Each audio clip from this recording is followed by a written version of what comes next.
That's nuts to me. It's actually insane. It's actually mad because 2,000 years ago, no. Religion in and of itself is separate to God. However, religion in and of itself, do you believe that religion in and of itself is a force for good?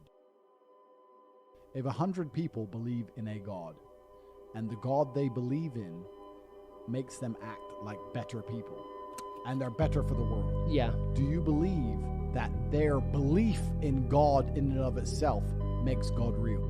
Just but they're believing in a lie. No.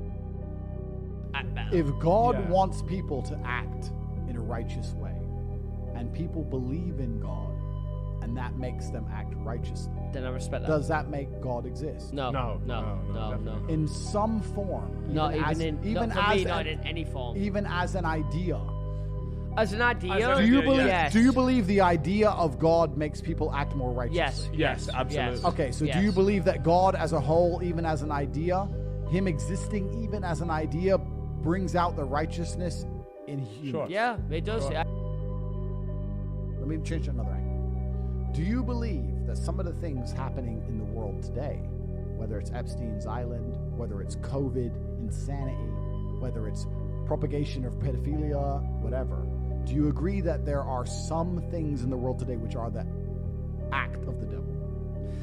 Do you believe that Satan, do you believe that people who believe in evil, do you believe that perversion, do you believe that genuine evil exists on the planet? Do you believe there is a force for perversion which is enacting its will upon the world today? No. I understand. I believe there is a force for evil. I believe there's a force for perversion. Okay. I believe there are people out there which are trying to spread evil ideas. I believe there are propagandists which are trying to purport negativity. Yep. I believe that a lot of the mainstream ideas and thoughts and considerations are deliberately perverse. And once you understand that there is a force for evil, then you must understand there's a force for good, and that force for good is God.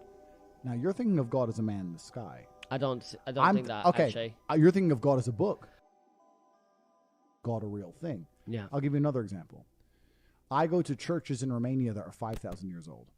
If you go to a building that is 5,000 years old, and for 5,000 years people have gone there and thought positive thoughts and prayed to an imaginary man called God under the name of positivity, do you believe that that makes God in and of itself, in that particular building, in and of itself, a real thing? When people go there and only positively think of one thing in and of itself. Yeah, potentially.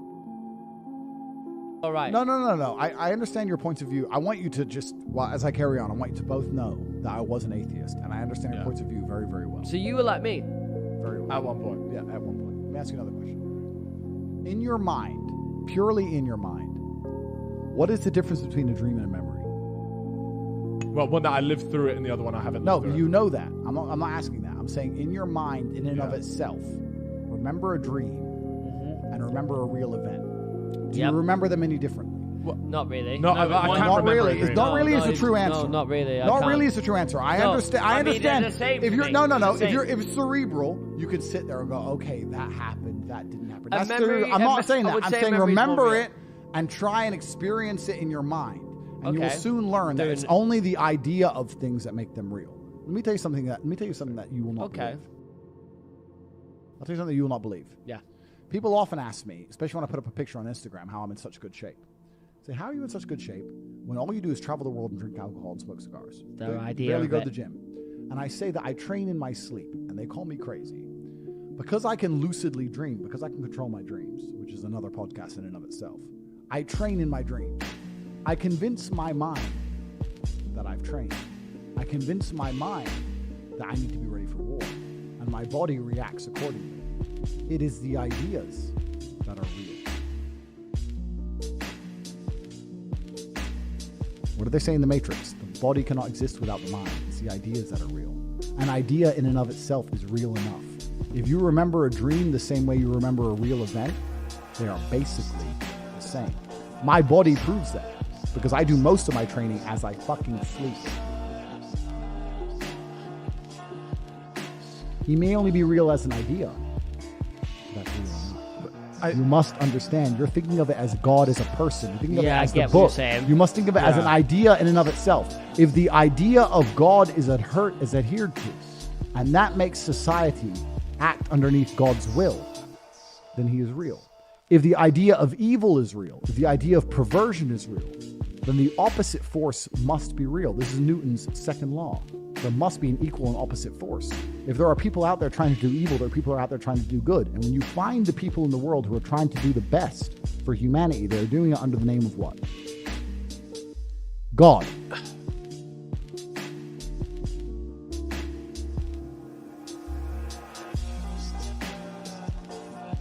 I believe in God.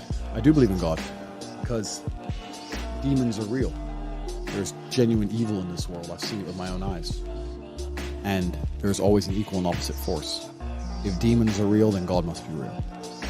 Some of the things that are happening in the world today is truly the work of the devil. By extension, God must be real. There's no way the devil can exist without him. And if you want to argue whether the devil exists or not, then you're not taking a very close enough look at the world.